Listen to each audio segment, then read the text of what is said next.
এখনো তারা বলতেছে যে শেখ হাসিনাকে আসতে দিবে তারা, শেখ হাসিনা আওয়ামী লীগ নির্বাচন করুক, জনগণ নাকি সিদ্ধান্ত নিবে। এটা নাকি আমরা নাকি বলতে পারবো না যে আওয়ামী লীগের বিরুদ্ধে, মানে আওয়ামী লীগের নিষিদ্ধ কিংবা নিবন্ধন বাতিলের দাবি নাকি করা যাবে না, জনগণ নাকি নির্বাচনের মাধ্যমে সিদ্ধান্ত নিবে। আরে ভাই, এখন তো বলতে হয় যে আমরা কি বোকা নাকি? 5 অগাস্টে তো আমরা ইতিমধ্যেই তো এই জনগণ তো আওয়ামী লীগের বিরুদ্ধে রায় দিয়েছে। আওয়ামী লীগের বিরুদ্ধে রায় হচ্ছে আওয়ামী লীগ একটা পলাতক দল, আওয়ামী লীগ বাংলাদেশ থেকে পালিয়ে গেছে, তারা এখন পরিষ্কারভাবে ভারতের এজেন্ট। সেই দলকে আবার নির্বাচনের মাধ্যমে নির্বাচন এখানে এনে নির্বাচনের মধ্যে দিয়ে আবার আমাদের প্রমাণ করতে হবে যে আমরা আওয়ামী লীগকে চাই না। আমাদেরকে রাজনীতি শেখাতে আসবেন না। আপনারা 36 বছর ফেল করেছেন বলে 36 দিনের আন্দোলন সফল হয়েছে। আপনারা ভয় পান, তার কারণ হচ্ছে তাদের সামনে আপনাদের অতীতের ভুলগুলো পরিষ্কার।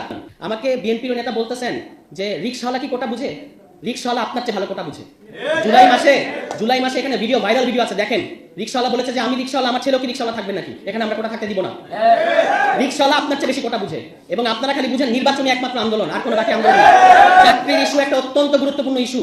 আপনারা লুটপাট ছাড়া, পাচার ছাড়া দুর্নীতিতে 4 বার চ্যাম্পিয়ন করছেন বাংলাদেশকে। আর আওয়ামী লীগের কথা তো বলাই বাহুল্য, পুরো দেশটা ছিবড়া বানিয়ে তারা এখন পালিয়ে গেছে।